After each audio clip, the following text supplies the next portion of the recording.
You're a third-rate duelist with a fourth-rate deck.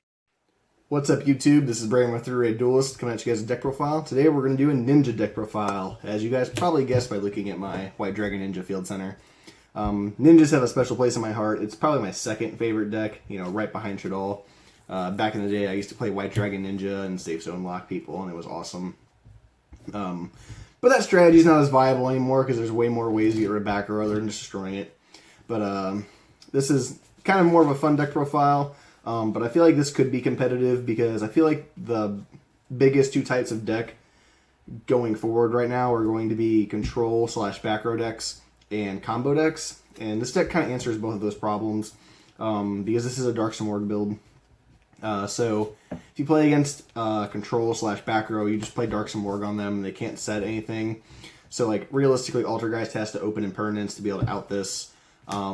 And then like True Draco, depending on their hand, True Draco has an easier time with this than like Altergeist does, but it still sucks they can't set anything. And then if you play against combo decks, I am playing Shadow Sealing. So you just Shadow Sealing them. For those of you who don't know how that works, you have to have a monster in the extra monster zone, probably going to be Saizo, and then another ninja monster you control with this card set. So as soon as your opponent special summons a monster in the extra monster zone, you activate Shadow Sealing, because what it does is you tribute a ninja monster you control to banish a monster on your opponent's side of the field, and then that zone can't be used. So you tribute whatever ninja Saizo points to, and then banish it, because now you're occupying the extra monster zone, and this one can't be used, effectively locking combo decks out of the extra deck. And that's super good. They can't play the game at that point. So for those two reasons, like even though this is kind of more of a fun deck, I feel like this deck could be competitive for those two reasons. But let's just go ahead and get right into it after I put all my cards back. So to start off with the main monsters, I'll kind of do a quick explanation of the monsters as we go through them. 3 Ninja Grandmaster Hanzo. Heart and soul of the deck, he's the Searcher. When he's normal summoned, you add a ninjutsu art card from your deck to your hand, and if he's special summoned or flip face up, you add a ninja monster from your deck to your hand. So, Searcher, really good card. And then 3, Upstart Golden Ninja. I've seen a lot of other lists only playing 2 of him, and in this build, we're kind of trying to turbo into Saizo, because Saizo's a really good card. And so I'm maximizing on ninjas that special summon. And so what Upstart Golden Ninja does is you can discard a trap card from your hand to special summon a ninja monster to your side of the field in face up or face down defense position. So like the generic thing to do is you normal summon him, discard a trap, special summon Hanzo, search, Jowgen, and then you can make Saizo with another ninja monster on the field. So if you open Upstart Golden Ninja, a trap, and any ninjutsu art card, it doesn't matter. It's a way to make the Saizo play and have a ninja on your side of the field because it's really, really good. And then 3 Yellow Ninja. Special summons a ninja monster to your side of the field. As I said earlier, you're trying to turbo into Saizo as fast as you can. So I maximized on ninjas that can special summon. And then we are playing 3 Jowgen. I don't ever put this guy in the pendulum zone, but you could. So that way you can inflict piercing damage to your opponent. But what he does is you reveal a ninjutsu art card from your hand to special summon him, and that affects not once per turn. So opening multiple copies of this guy isn't bad. You just reveal ninjutsu art card special, reveal ninjutsu art card special, and then you make Saizo, which is pretty darn good. And then 1 Dark Simorgh. You don't need any more than 1 of this in my opinion. And then I am playing 1 White Dragon Ninja. I said earlier this is probably one of my favorite cards in the whole game, so yeah, I had to play a copy of it. But realistically, the reason I'm playing it is because Super Transformation is such a good card because it steals a monster from your opponent's side of the field and interrupts them. And because of Super Transformation, you can special summon a monster on your opponent's turn to trigger the field spell to add resource back, which is really good. And then White Dragon Ninja makes Alchemy free. So you just activate Alchemy, nothing can be destroyed because White Dragon Ninja says your spells and trap cards can't be destroyed by card effects, and you draw 2 cards. And then since your spells and traps can't be destroyed, it makes the Hidden Village a lot better because then you don't have to banish the ninja monsters to protect the spells and traps. You're just focusing on protecting your ninja monsters, which is really good. Yeah, this is kind of a dead card, and it is a dead card if you draw it, which sucks. But in like Dark Simorgh can at least be special summoned from your hand with transformation, as where Super Transformation has to be in deck. But I felt like it was just too good not to play. Just another layer of interruption that the deck has that you can utilize. I felt like was too good to pass up. I tried playing like 2 copies of Transformation and Black Dragon Ninja.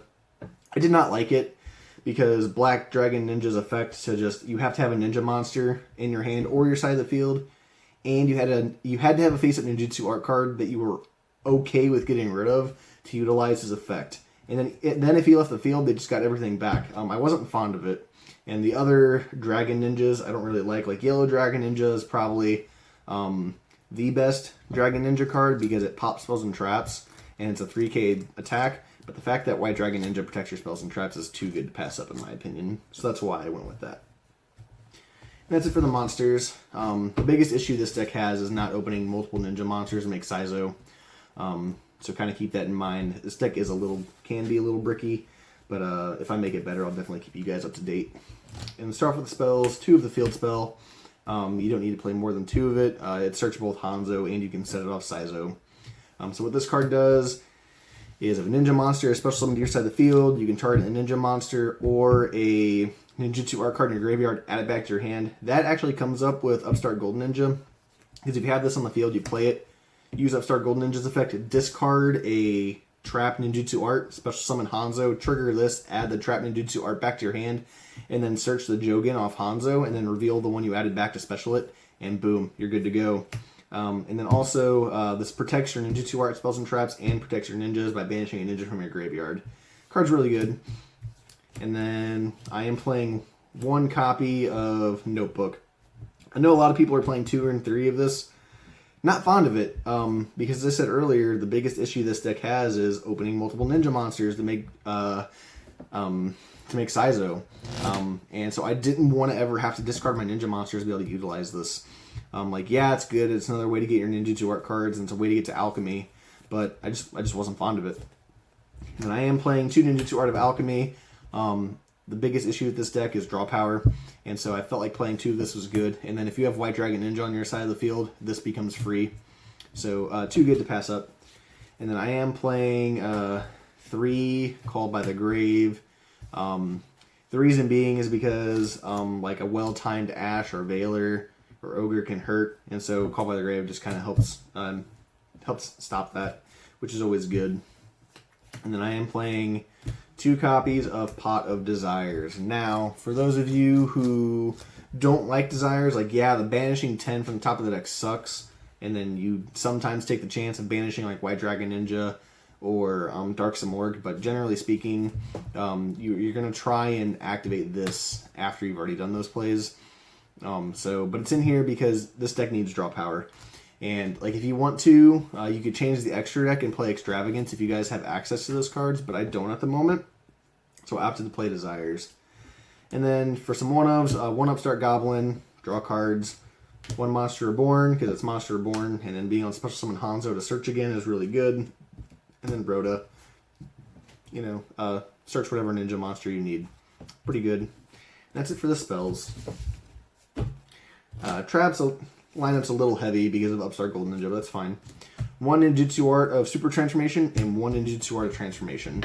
The reason I'm only playing 1 of each of these is because you can search it off Hanzo, or you can set it off Saizo, or you can set it off Notebook. I didn't want to play more than 1 of each of these because I'm only playing 1 target for each. So I wanted to minimize on dead cards as possible.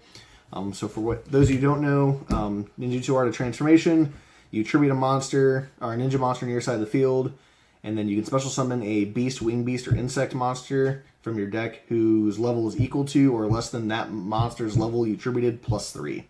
So this summons Dark Simorgh. And then Ninjutsu Art of Super Transformation is you target a monster your opponent controls and 1 ninja monster you control, send them to the graveyard, and then special summon a dragon, dinosaur, or sea serpent type monster from your deck whose level is equal to or less than the sent monster's combined levels. So this is good because it's an interruption on your opponent's turn, and it summons a ninja monster on your opponent's turn, and then this plays Dark Simorgh. And I'm playing 2 copies of Shadow Sealing. That way you're more likely to draw into this. You don't want to see multiple copies of this card in your hand, but you do want to see it. I mean, worst case scenario is you set it off Saizo, but it's too good not to play 2 of. And then, even if you play against combo and they find a way to out this or get rid of your Saizo, once you get rid of the extra monster that they have in that zone and make another Saizo, it's live again, which is good. And then the only hand trap I'm playing, courtesy of Austin, is 3 Infinite Impertinence. I didn't want to play any other hand traps because, again, you just want to see ninja monsters. And Infinite Impertinence, at worst, it's a trap card for you to discard at start Golden Ninja. So that's kind of the thought process I went with that. So that's why we're playing this. And then 2 copies of Anti-Spell Fragrance. That's just to do the Anti-Spell Fragrance Dark Morgulok. It's pretty good. 2 back to the front. Special summons a ninja monster to your side of the field, which is really good. So if you can just make Saizo, this is a revival, which is really nice. And then also summons a ninja monster on your opponent's turn, so that way you can trigger the field spell and then use whatever you add back to your hand to the following turn. And then to round off the main deck is 2 copies of Crackdown. This was Fiendish Chain for the longest time, so if you guys would rather play Fiendish Chain, play Fiendish Chain. But the fact that this steals the monster is really good. And that does it for the main deck. It's 40 cards. And we'll go ahead and get on to the extra deck.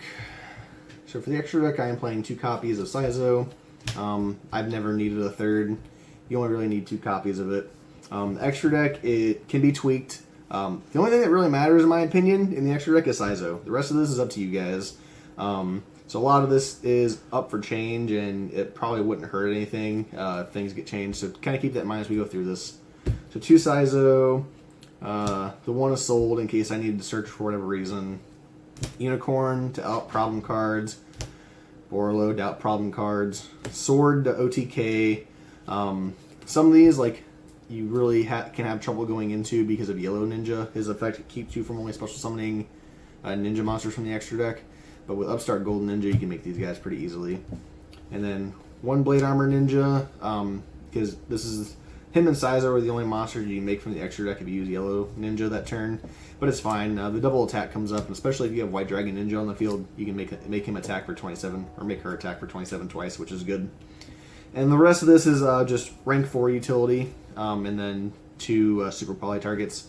So Tornado Dragon, Spell and Trap card, Excalibur, because it's nice to have a 4K beat stick, Dark Rebellion, XYZ Dragon, make a big monster, swing into stuff, Honor Arc, out problem cards, Castel, out problem cards, Babusca to stall, and then Starving Venom and the Predaplant Fusion for my Super Poly targets in case I play against Thunder Dragon. And that does it for the extra deck. As I said, the only important things in my opinion are Saizo and Blade Armor Ninja. The rest of it can be up to change. So I'm going to apologize in advance. The side deck's in a different colored sleeves. I didn't really feel like swapping the sleeves over, so that's why they're different. 3 Nibiru for combo decks. The token can be kind of hard to out if it's super big, so kind of keep that in mind. If you Nibiru your opponent, just do it at an ideal time to where the token that you summon is manageable.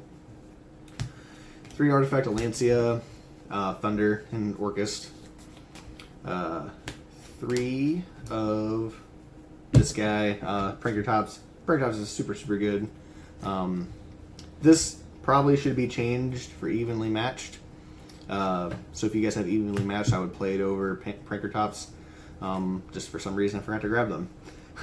3 copies of Super Poly, out combo decks, and then 3 copies of Twin Twister. So that does it for the deck profile. Like, comment, subscribe.